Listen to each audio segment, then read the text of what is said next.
welcome to Shooby Dooby Doo-Wop, a podcast where we talk about pop music, specifically by deep diving a randomly chose UK top 10 from the past.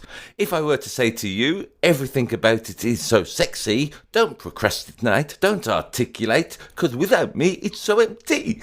Guess who's back? I'm Andy Robinson. And I'm James Cook. And which randomly chose top 10 from the past are we looking at this week, James? We are looking at the UK Top 10 Singles Chart from the 18th of June 2002. 2002, that palindromic year. It is, yes. 1991, but one before that. 1880, I mean, what would the charts have been like in 1881? It doesn't matter anyway. Probably Cliff Richard. Because he's old. He's old, isn't he? Yep. And incredibly successful. Thank you, Cliff Richard, for your contributions to pop music. This is a tone we like to give early on, aren't we? Celebratory. Also in this charts of 18th of June 2002, not in this week's top 10, but they got there eventually with things like Kiss Kiss by Holly Valance, How You Remind Me, Nickelback, Freak Like Me, Sugar Babes, Gareth Gates, Unchained Melody, Three Lions by Baddiel and Skinner and Lightning Seeds. Yeah, because this was a World Cup year, and this is actually during the World Cup of 2002. To put it in pop context, what else was going on around this time was R. Kelly had just been arrested for the first time.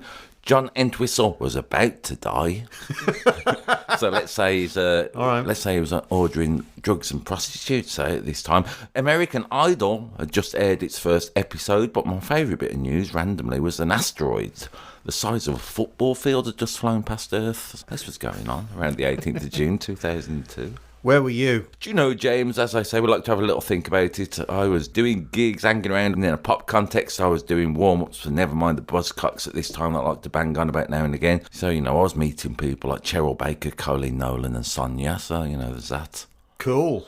So cool. I was not meeting those three in my office job that I had at the time. And the thing is, I love the World Cup, but this was the World Cup where all the games were in the morning, and I had to go to work, so I missed loads of the World Cup. Where was it being held? Japan and South Korea. Yeah. As we may get into. We may. No spoilers. I've got some stats about the chart. Please tell me some stats. I love them. Half of this top 10 are UK number one singles. Wow. That's the most we've had so far. All 10 of them had gone to at least the top 4. So in theory, this should be the best top 10 we've done. There are 5 songs going down, 1 going up, and 4 new entries for a total net movement of positive 64. One song is doing a lot of the heavy lifting. There's 1 cover version, 1 cover of a cover, and 3 reimaginings. 4 British artists, 3 American, 1 Irish, 1 Australian, 1 German, a Dutch and a Canadian. There are 2 groups, 2 collaborations, 1 duo, and 5 solo artists. Great stats, comprehensive. By my reckoning, there are 3 songs about love, 2 songs about sex, 2 songs about some kind of a heroic nature, 2 songs with a philosophical question at their hearts, and 1 song about 22 men kicking a bag of wind around a patch of grass. Unbelievably, there are no key changes this week, but there's 1 record with nothing but self-reference. I bought 10% of these. I bought none of them. As always, there is a Spotify and a YouTube playlist attached in our descriptions, which you can click onto either during, before or after this pod to remind you of these songs. There are also another half a dozen songs on the playlist that are in the top 100 on this date, but never got into the top 10, and we'll get into them on our special bonus tracks podcast, including an anti-capitalism anthem that got used in an American Express ad, a Scottish supergroup, an ode to cognac, and a song all about some famous testicles. You can join our Patreon community for free. The bonus track podcasts cost less than a latte a month. I think we're done. That's good, isn't it? Well, let's have a little less conversation and a little more action, baby. Number 10. Down 5 to 10 with Tomorrow Never Comes this week. It's only Ronan Keating. His third solo number 1, now down to number 10, as you say, Andy. It is a cover version. What of? Well, If Tomorrow Never Comes by Garth Brooks originally. It doesn't surprise me there's a cover version of a country song, because I kept breaking into A Good Year for the Roses by Elvis Costello. It's so similar. In the verses, in the chorus, I just found myself singing. Let's do it. Let's get the guitar early. It's in G. Let's say it's in G for these purposes. We must stay out in the night, in the dawning of a dream. mean, that's kind of what he's doing. He's not going, what a good year for the road. Loads of times, so, you know. Written by Garth Brooks and his mate Kent Blasey. Good name. Huge hit in America, this was. Does not do well in the UK, because Garth Brooks has never done well in the UK singles chart. He's only ever spent 15 weeks in the top 75, ever, compared to Ronan Keating's 154. So Yep. Ronan's 10 times more popular. Yeah, That's how that works. that's how it works. But in Ireland, I read this stat. I have no way of proving this one way or the other, but I read that apparently 1 in 2 households in Ireland own a Garth Brooks record because he's massive there. And obviously Ronan is Irish, so... I get you. There was a little rumour for a while about 1 in 6 households owned the beautiful South best of. So, you know, we don't know, do we, James? It's not like we can go knocking on every door saying, is it you? Well, not with that attitude, we can't, no. It's Ronan Keating, isn't it? I mean, for me personally, it's a little bit like hearing about what an ex is doing. You know, I'm glad people are having a nice time, but I don't necessarily want to hear it, you know, that kind of thing. This is kind of peak Ronan Keating. Peak Keating? His slightly affected way of singing things. Yes. We're kind of good like dirt. And it takes me out of it when I hear him do this. Where he sings May instead of me, which I know is quite a common thing a lot of singers do. But May, it's May or me. I get you. Years later, my wife and I, we went to see the musical Once in the West End. Oh, yes. And Ronan Keating was playing the main character in it. And I was a little bit worried that he was going to have all those, what are in my head, bad habits. But actually, he was great. He was really good in it. He didn't do any of that affected stuff. But at this point, he kind of is. The song is very sort of melodramatic and emotional. And if someone's singing in that slightly affected way, even if the emotion behind the song is good intentioned, it just feels like a parody. Yes, it's like Wagamamas. I know it's popular, but I don't particularly like it. Let's talk about the song itself. Let me set this scenario. I mean, it's one of the funniest videos I've ever seen. There's a beautiful woman in a bed, a tossing and a turning, and feeling worried, obviously. Ronan has said goodbye to her, and then the video, James, is of him in a slow-motion car crash while his partner at home is weeping and wailing at it, and the song seems to be about death. On YouTube, there's loads of comments about this song, about the remembrance of it all. You know, there's a lot of dead people saying this is my mum's favourite song. However, Alfie Vine on YouTube says, I remember singing this to my teenage love over the phone like a dipstick. Check it out on our YouTube playlist if you want to laugh. People talk about the old Boyzone clip, don't they? Yeah. Of them dancing around on that, whatever that show was. The Late Show. Late Show? That one when they weren't really a band yet. People say it's embarrassing and funny. Check out the video for this song if you want to right laugh. If you want to see Ronan Keating dying slowly in a car crash. Yes. Well, I suppose if Tomorrow Never Comes, it is kind of about, it is someone saying, if I don't make it to tomorrow for whatever reason, here are all my feelings. It's the same sentiment as, you know, never go to bed on an argument. Garth Brooks says this is his signature song, and it's either a husband singing to his wife or it's a father singing to his daughter, because he said it's both. Okay. And if it is a father singing to his daughter, the lyric goes, if tomorrow never comes, will she know how much I loved her? Did I try in every way to show her every day that she's my only one? Garth Brooks has 3 daughters. Although, to be fair, when he wrote this song, he had 0. So. Oh, there you go then. Garth, you're my only one of you. I won't say which one. Yeah, I like it when you pick up on, let's say, you ignore the poetic possibilities and just go, what are the facts, Garth? Tell me the facts. I'm only interested in the facts. For example, did you know that Garth Brooks is the biggest selling musical artist of the 20th century? I've heard similar talk. This is according to the Recording Industry Association of America. Garth Brooks says he reckons Elvis has probably sold more, but the numbers are constantly changing, and it sort of goes between Elvis and Garth Brooks. They kind of keep overtaking each other. At the moment, it's Garth Brooks. Okay. So if you want Elvis to be number 1, you've got to go and buy some Elvis records. As I say, not my cup of tea. You could say it's a beautiful song if you want, can't you? It's definitely got that element to it, if you don't mind a little bit of hokiness, which I absolutely don't, or a bit of cokiness. I don't think there's much cokiness in it. I think there are songs coming up that have more cokiness than this. For sure. It's too hokey for me. And that's me. And I love hoke. Yes, I mean, Ronan's records remind me a little bit of going out in the rain in a T-shirt. And I wish I'd just put something else on. You know, it's... but life's a roller coaster, a banger, so I'm not dismissing Ronan Keating out of hand. Yeah, but we're not talking about that. We're talking about Yep, Tomorrow Never Comes by Ronan Keating. Is it time to bring in Nile Rodgers? Might be bearing in mind some of the other records in this week's top 10. We might be invoking him quite a lot this week. Nile Rodgers famously said that if a record gets in the top 10, it must be popular because enough people have bought it to get it in that, let's call it, elevated chart status, despite the millions of other records they could have bought. So we should always remember that, shouldn't we? Yeah. Have you watched the Boys Own documentary that's out in about in the last couple of weeks? I haven't yet. I would recommend it. You like a little boy band documentary, don't you? I do. It's pretty good, although at the end, they're sort of, all of them are threatening, you never know, we might get back together. And they're going, it would be amazing. And I have to say, for me, Boys Own are not amazing. Nor is Ronan. Number 9. Down 5 places to number 9. It's We're on the Ball by Anton Deck. The first note I've written for this song in my notes, Andy, is God, I hate this song. I'm a pop music fan. Get me out of here. Do you hate it? Yeah. And you love football. What? All right then. How do you feel about?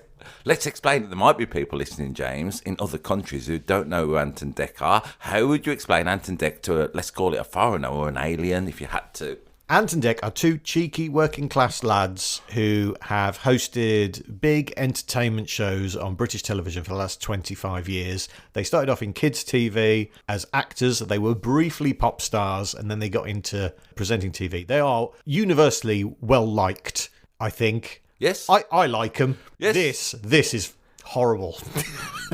I was talking to a woman once, and she was talking about the notion of which one would you do, Ant or Dick? Right. And then the answer between her and her mates was you'd have to do them both at the same time, because it's Ant and Dick. Yeah. You can't have one without the other. This is kind of the end of their pop career, essentially, isn't it? It started when they were releasing songs as PJ and Duncan, which was their character names in the TV show Biker Grove that they started in. They did a song called Let's Get Ready to Rumble. Which is a classic. A Yes. bit like Ronan Keating and Life is a Roller Coaster. We slag that record off a little bit. We're slagging this record off a bit. But we're not saying they're not capable of making a bit of beauty. That did get to number 1, although sort of ironically 20 years after it was first released. And then they did some other songs. They did sort of faux rap R&B that didn't kind of work. And then they did a sort of slightly more indie thing. And then they were hosting a very popular and entertaining kids' TV show around the turn of the century. And then they did this. Yes, if you're not born in Britain, that is their CV. But British people, we all know them, of course, don't we? Now, you say you hate this record. Yeah. Why? We haven't really acknowledged. It's a World Cup record. It was tradition for there to be a pop song released to celebrate England qualifying for the World Cup. The first one being in 1970, Back Home by the England World Cup squad, which got to number 1.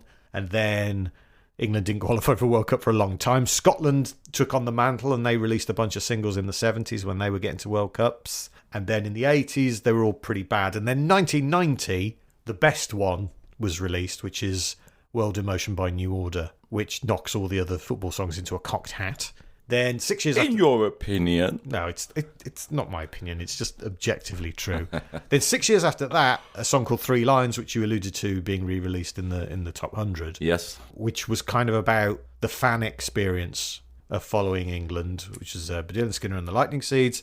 You know, there's a lot of good in 3 Lions, but then it led to a lot of songs trying to be 3 Lions after that. Yes. So at the 98 World Cup, they rewrote 3 Lions, and I don't think it's as good.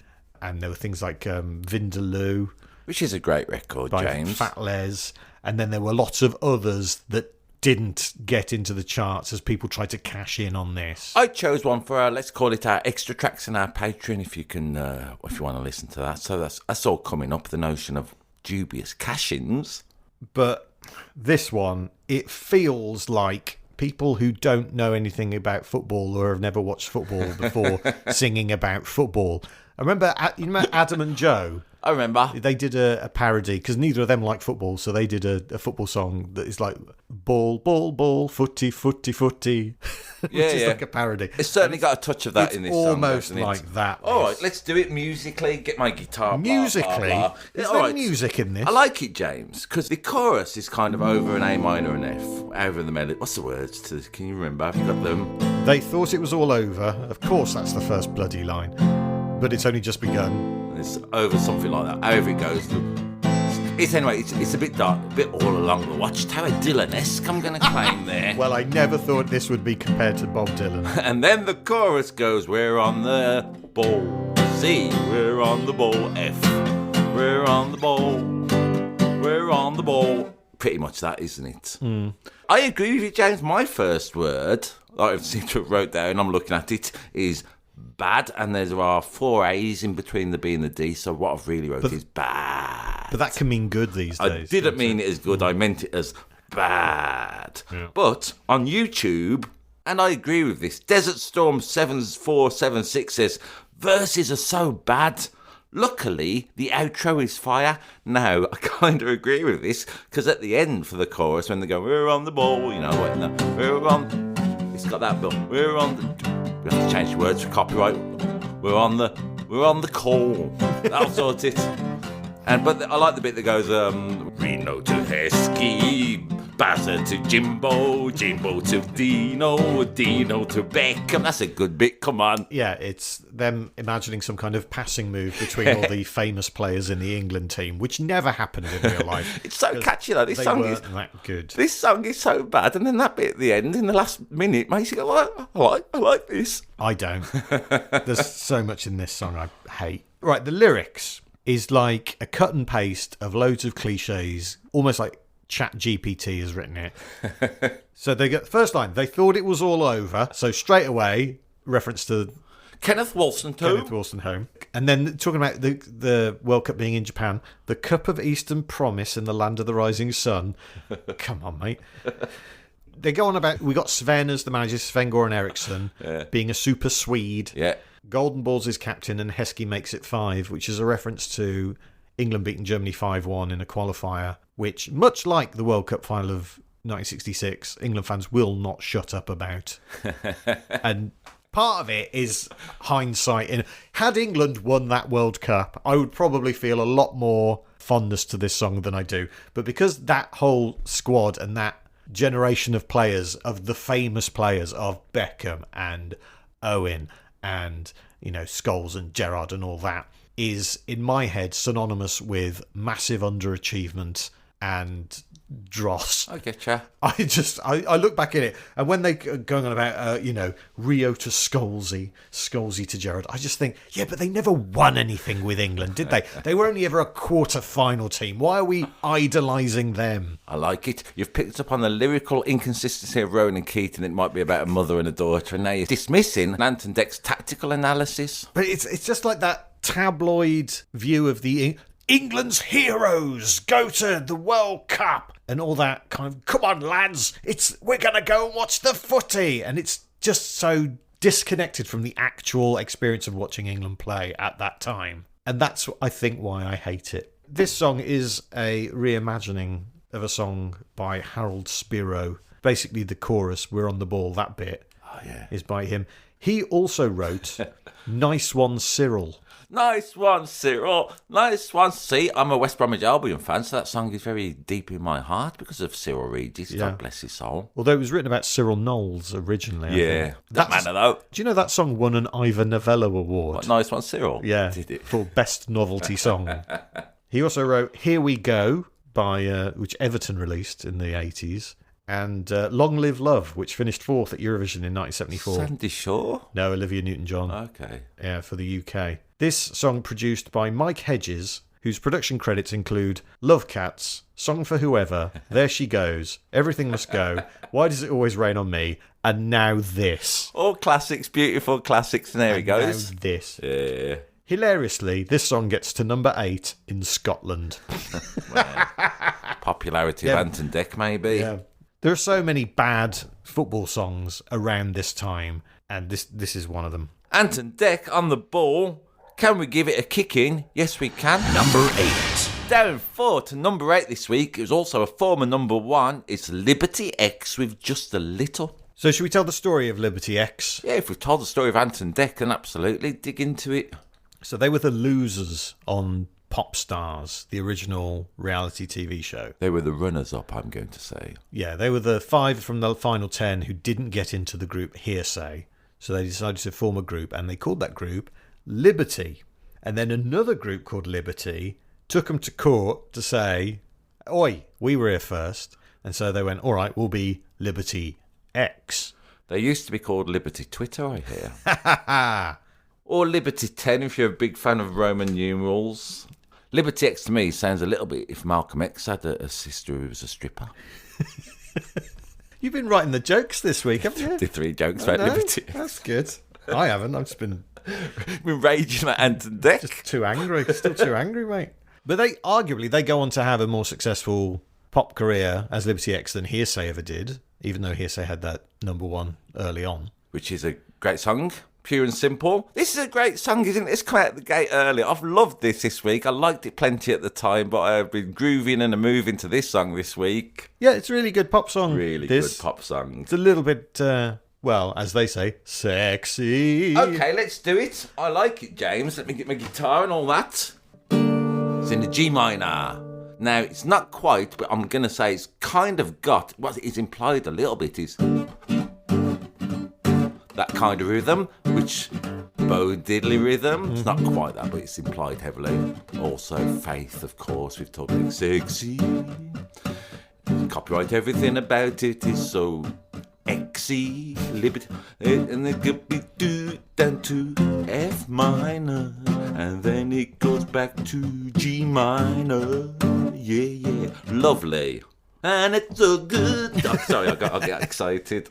So that's pretty much it. Like I say, it's got that beautiful rhythm. It's a dance record, of course. I'm going to give a big shout out to the middle bridge where it goes. What is singing in me back? So simple, yet it's just going up a semitone to G sharp major. Do do do do do do do. But so lovely tune. Written by Michelle Escoffery, George and John Hammond Hagen, not to be confused with John Hammond, who owns Jurassic Park, or the Hammond organ. This won the Ivor Novello Award for being the most played song on UK radio in 2002. And it was everywhere, and everyone really liked it. And in the video, they're all wearing leather and stuff. Did you watch the video? I remember the video. Well, all right. Josh Matt G on YouTube says, I'm sure this video started a few fetishes. Now, Donna Cripps 8409, just below Josh's message, says, only for a degenerate. It's a sexy video, isn't it? Undoubtedly. They're in a museum, I'm going to say, Liberty X, a museum setting. There's infrared lights that they're all having to avoid. A lot of PVC, a lot of leather. Yeah, because the Hearsay were all kind of happy, poppy, one for the kids, almost like kids' TV presenters, weren't they? Whereas Liberty X had the freedom to be a bit more growed up. I liked you saying you can remember the video, and even though you haven't watched it this week, Here we are 20 plus years later talking about it. Now, Maziz Adilo 8613, this is a different take on his memory. He says on YouTube, when I hear this, I'm transported back to 24 years ago when I was chopping chicken legs in Leeds Market. Bang, I'm right there. So he's not thinking it's sexy. Unless he's into that. Unless he's right into that. You dirty boy, Maziz Adilo. So do you remember any of the names of the members of Liberty X? I would have to say I don't. My apologies. Do you want me to tell you what they've been up to since? Of course. Some of them. Jessica Peterson, nee Taylor. She married Kevin Peterson. She came third on Dancing on Ice in 2009, behind Ray Quinn and Donal McIntyre, but ahead of Melinda Messenger and Todd Carty. Michelle Heaton came 10th on Dancing on Ice in 2023, behind Seaver from The Wanted and Darren Harriott, but ahead of John Fashanu and no one else. She also came 8th on Celebrity Big Brother in 2009, ahead of Mucha from the Sugar Babes, but behind LaToya Jackson, Ben from 911, Coolio, and winner Ulrika Johnson. Amazing. I mean, these are complicated pop shoelaces getting tied up with each other. Yeah, and Kevin Sim, who won The Voice in 2016. So 14 years after this is a number one hit. He ends up as a contestant on The Voice, and he won it. And he has been the lead singer of which band? Kevin Sim. Since 2018. Is it Wet Wet Wet? It is. I saw Wet Wet Wet recently, and I saw him singing, and they were doing medleys. I mean, they did Careless Whisper. And I was thinking, why don't you let that fella sing So Sexy by Liberty X? In 1999, so pre-Pop Stars, he'd been on Stars in Their Eyes. I'll give you 1,000 guesses as to who he was on Stars in Their Eyes. Okay, now, all right then. Kevin Sim. Would you Liberty say, X. I like these sort of games, would you say that it was a surprise, obviously, that whoever he played? When I read it, I was like, huh. Okay. Did he black up? No, he didn't. Did he? If he did, he got it completely wrong. Did he? Give me a clue. It's more of an indie rock person than okay. an R&B pop person. I don't know. From around the same time, 2002, Shed 7, let's just say, to get my Not a guessing million over. miles away. Who was it? It was Simon Fowler from Ocean Colour Scene. He didn't win, though. He got beaten by Peter from Kettering as Phil Collins. Peter from Kettering, you arsehole. But did Peter from Kettering have a number one 3 years later with a sexy leather song? No. He didn't. Yeah. Who's the real winner? Peter from Kettering. All right, then, what we've done, Liberty X is a great record this week, isn't it? The rest of this chart really does throw into stark relief the good pop songs when they show up. Yeah. Speaking of which, Number 7. A new entry at number 7. It's The Logical Song by Scooter. all right, let's get into this week. Have you enjoyed putting this on? It being on your playlist? No. To be fair, let's be fair. I decided to do a pros and cons list Okay. for this song. Should we point out what it is first? It is a cover version of The Logical Song originally by Supertramp. Yes. Which, when that was released, only got to number 7. This gets to number 2. Yes. So in theory, it should be better. Let's describe it if we can. It's a dance, high energy, whatever you would call it. And Euro it loud. dance. Yeah. Version. With the chorus of "When I was young," it's got a weird voice, hasn't it? Yeah. On the a weird effect on the voice, at least. All right, so here are the things I like about this song. Okay. We'll do those first. We'll start positive. Yeah. I quite like one of the drum loops that it uses. That's the end of That's that it. list. Should we get into the things I hate about this song? Yeah, go on. I'm just going to say, James, me Right. personally, Yeah. I found it annoying, frustrating, and grating. Yet, I can't hate it because I think it was almost designed to annoy people. This song, I'm going Is to it? say, I reckon. Is it? Yeah. There must be people who like this, genuinely like this. Well, it got to number wherever we are, number 8, Number 7. 7. I mean, it gets to number 2, but All I'm saying is the people who are listening to this at the time were on different drugs to what I was. yeah, they're in a souped up Volkswagen Golf at the lights, playing this far too loud. It takes the original song and it speeds it up, so it's got a chipmunk singing. Ahead of its time, very popular on TikTok, that method Is these it? days. Yeah. I hate that noise. Okay. I didn't like it when the Chipmunks did it. I didn't like it when Pinky and Perky did it. I didn't like it when Babylon Zoo did it. And I don't like it here. Right, so that I don't like. The synth noise they use is the most annoying synth noise they could have possibly picked. I That's sort of agree. incredibly harsh. This is not a dig at dance music, even like the dance music that I wasn't particularly into. But that noise, my God, it goes right through me. I suspect it's specifically chosen for that effect in some people to be annoying. Yeah. Yeah, and then the bloke goes, "Good morning," Good morning. like that. 1, 2, 3, 4. Pop it up. Do you know what that reminded me of? That "Good morning." Yeah, go on. You know, we were saying about the World Cup being on in the morning. But if there's ever like a World Cup where the games are on in the morning and it goes, all right, it's 9 a.m. It's now time for Algeria against Iran. And we'll go over to your commentary team, Guy Mowbray. And Guy Mowbray will go, "Good morning." It was that exact "good morning." And then it turns into a spin class. I'm very much a big fan of love, peace, and unity. Siberia, the place to be. Hallelujah. Yeah, Siberia is not the place to be. I'm not having a go at Siberia. Actually, some parts of Siberia are all right. But 22 million people were sent there to die. So maybe Siberia isn't the place to be. That's like saying Guantanamo Bay is the place to be. Now, I'm suspecting this record has got ahead of its time, a slight trolling attitude to it, let's say. But go on, I'm digging into it. Gets it. Ashley Jones on YouTube. She says, "This is a song we use to get our 10-year-old baby to sleep. It's the only thing that works." 10-year-old baby. That's what it said That's on very YouTube. old for a baby, 10 Yeah, years. well, you know, Probably a bit of a Dumbo listening to this for all them years. This is not a relaxing song. How is this sending people to sleep? There's a reference to the KLF in it. Oh, go on. For no reason. He just goes, KLF, like that. Okay. All right. I missed that bit. And when he did that, I went, yeah, KLF were really good, weren't they? Not like this. This is awful. And he also says, getting jiggy with it. Ah, okay. By the comedian Basham Will Smith. Which was, I suppose, 2002. That would have been around that time. And it's just really tedious. Yes. What do you know about Scooter? Nothing. Well, of course, they've got the same name as a Muppet. Here we go. The first mention of the Muppets. He always slips one in every week. They're from Germany. Yeah. Of course they are. What's going on, Germany? Honestly.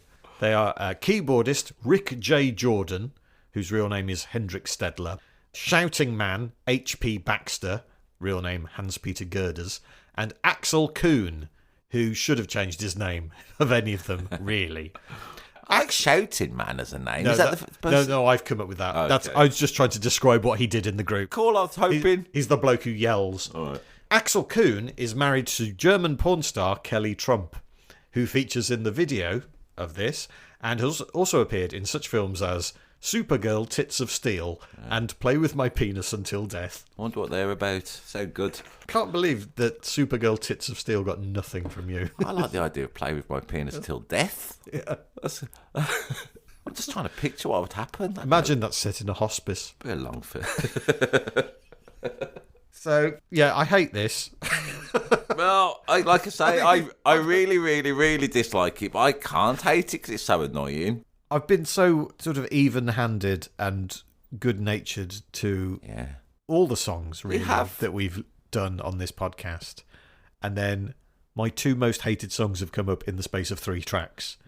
Welcome to 2002, everybody. Here we are. I like this comment on YouTube, James. Tommy Bapabe 4364. He says, my neighbours clearly like it. They've just put a brick through my window so they can hear it better. Number 6. Down 5 from last week's number 1, of course, because it's number 6. It's Will Young with Light My Fire. A cover version. Let's chuck that out right there. Sorry. What? Can I finish? What? Thank you. It's nice that you've given opinions in this show. In previous shows, you haven't. You've just projected insults, and it's been terrible to watch. It is your opinion, but I don't agree with it. I don't think it was average. I don't think you could ever call that average, but it is your opinion, and I respect that, so thank you very much. Okay. Not my words. Whose words were The they? words of Will Young after he sang this on the TV show Pop Idol, and Simon Cowell said it was average. And Will Young came back with that outburst. Diatribe. And that was the moment where loads of people went, ooh, he's standing up to Simon Cowell. Okay. He himself has called it like a turning point. Giving Simon Cowell a kick it. Giving Simon Cowell a kick in, Yeah, all right then. Well, I like that. Sometimes I'd like it literally rather than just call it through the rhythms of speech. But well done, Will Young. All right, it's a cover version of the Doors song. Well, is it? No, it's more of a cover version of the Jose Feliciano cover of the Doors song because he's sort of nicked the arrangement from Jose, I'm going to say. Fine. It's X Factor in it. What do you want? It's not X Factor, Groundbreaking it's innovation. Pop Idol. It's Pop Idol. It predates X Factor. Okay. Get it right, Andy. It's the same thing. It is not the same Same thing. people only doing the same thing. Who cares? All right then. X Factor. And Will Young. It's Pop Idol. Will Young. There he was. And I'm a celebrity singing this song. I mean, what can I say about this? I love the song, of course. A little bit like we've discussed. Can't Help Falling in Love by UB40. What was the other one we did? Forever Young by another X Factor Pop Idol. That was an X Factor. All right then. Whoever that was. What was her name? Diane somebody. Sorry, Diane, we've forgotten. That's show business. I'm not particularly, again, let's get into Ronan, I'm not particularly fond of his voice on this song and some of his pronunciation. He seems to really like going, fire, Maya, and all this sort of stuff. Gets on my nerves a little bit. I find his soul stylings at the end slightly unconvincing. Did you watch Pop Idol at the time, this series, when it was Will Young against I Gareth watched Gates? it like through proxy, really, through clips and, Okay. other bits and bobs. I didn't watch it personally. I remember dipping in and out because everyone thought, well, first of all, everyone thought Rick Waller was going to win. Yeah, I remember Rick Waller. Yeah, but the big lad. Yeah, but then he ducked out of the competition. Did at he? The final 10. What, he walked away? Yeah. Like a Katie Hopkins in The Apprentice? I think there was some story about, he's got a bad throat or something. Yeah. I remember it being down to Will Young and Gareth Gates. And do you remember who came third? Because it was someone who had appeared in Pop Stars, but had never got into Hearsay or Liberty X, but had made quite a splash. No. Darius Dinesh. He came third in the first series of Pop Idol. He was the best, wasn't he? Darius. Has he recently died? Rest in peace. If Yeah, he he has. died a Yeah, few yeah. years ago. We're not taking Mickey. Thank you for your contribution to the panoply of pop music, Darius. I do mean that because when I hear Britney Spears' "Baby One More Time," I often think of him. I met Darius. And I did ya? Yeah. Where'd you meet him? When I was working on the radio, he came in to be interviewed. Oh, that's a better meeting than I had. What? Go on, tell me all about him. Lovely, charming man. Looked you right in the eyes. Yeah. Made you feel all funny inside. What more do you want? Made my tummy go funny, Darius. Yeah. All right. But I remember one Saturday being at home and watching... Well, and Pop Idol was on. My wife was watching it. I was, I don't know, reading the newspaper or smoking a pipe or some other manly pursuit. Yes. And I heard someone singing the song Night Fever and thinking, hey, this is pretty good. And I looked over the top of my newspaper and I went, who's this? And my wife went, that's Will Young. And I went, he's all right, isn't he? Again, I've been dismissive of this record. I'm not knocking Will Young because Leave Right Now, like Life is a Roller Coaster, and whoever else we did, I think it was a classic. And Ant and Deck, Let's Get Ready to Rumble. They've done good records. Yeah. But everyone did think Gareth was going to win because he was like the cute 18. He had boy band good looks. He overcame his stutter. That's worthwhile, isn't it? Yeah. So there was that sort of feel good story about it, and everyone thought he was going to win. And the fact that Will Young won it in the end was a bit of a surprise. There were 8.7 million votes in the final of Pop Idol. Wow. And Will Young got 53% of them. Brexit levels. And then he sang, I think I better leave right now. So it all comes together. Doesn't it? All right, then. So we are saying Will Young is almost a pop star personification of Brexit. He is. All right, then. Hey, he lit a fire under democracy with this song. Oh, this bollocks. Did you know Will Young was briefly in a boy band with Lee Ryan and Andy Scott Lee? No. Yes. That was put together on the TV show This Morning. Pre Pop Idol. But it didn't go anywhere, and it soon disbanded. Triple Threat, you would have thought they would have been destined to appear in Butlins for the rest of their life. Do you know who was a judge on that This Morning competition? No. Simon Cowell. Okay. All right, then. They had previous. But, yeah, I kind of agree with you. I feel like this is fine. The good things about it are the song. Yes. We already know. And even, I think, the song Light My Fire, I think it relies too heavily on all the words that rhyme with fire a bit much. Fire. A funeral pyre. Oh, really? You looked that up, have you? Yeah. All right, then. Danny Dyer. They could have chucked him while we're here. I don't like it when we dismiss the Doors. Let's call it songwriting skill. Worcestershire. The video is pretty interesting in a way. It's in black and white. It's very 60s. There's a woman who looks a bit like an Edie Sedgwick, Andy Warhol type woman. But Will Young, because of, let's call it, his sexuality, there's also a fella hanging around. So it's a pretty weird menage a trois. You think what is going on there? Makes this version of the song slightly more interesting. Yeah. I've got a puncture in my tyre. Could have had that. I'm a fan of the magazine Esquire. Why do you fib so much? You're a dirty liar. We are taking this conceit down to the wire. Hey, you're preaching to the choir. We are scraping the bottom of the barrel here. We should go to the position in the charts that are higher. Well, that's part one, but in part two of this week's Shooby Dooby Doo, what do you think we're going to be doing, James? Bearing in mind we've gone from numbers 10 to 6. Is it numbers 5 to 1? You've got it. We'll be continuing our look at the top 10 from the 18th of June 2002, featuring Eminem, Kylie, a song from a movie, a song from an advert, and a posh kitchen disco lady. Here's an example of that. It was just banger after banger after banger, and this is definitely one of the bangiest. Moby said in response to this track, and this is one of the most gloriously passive-aggressive things I've ever read, I think apart from his misogyny and homophobia, Eminem's an amazingly talented rapper. Did you ever see the advert with her when she did some underwear advert and she was riding a mechanical bull? No, I did not. I mean, did you dream it? No, It sounds like one of your dreams. No, well, you know. Yeah. You know in Murder on the Dance Floor, where she goes, I'm going to burn this gosh darn house right down. Goddamn. You think, blimey Margot from The Good Life. As always, check out our Spotify and YouTube playlists. Always like to remind you and recommend that. Let us know your thoughts at shoobypodcast@gmail.com. And for the songs that aren't in the top 10, or in fact never made the top 10, join our Patreon community and become a subscriber.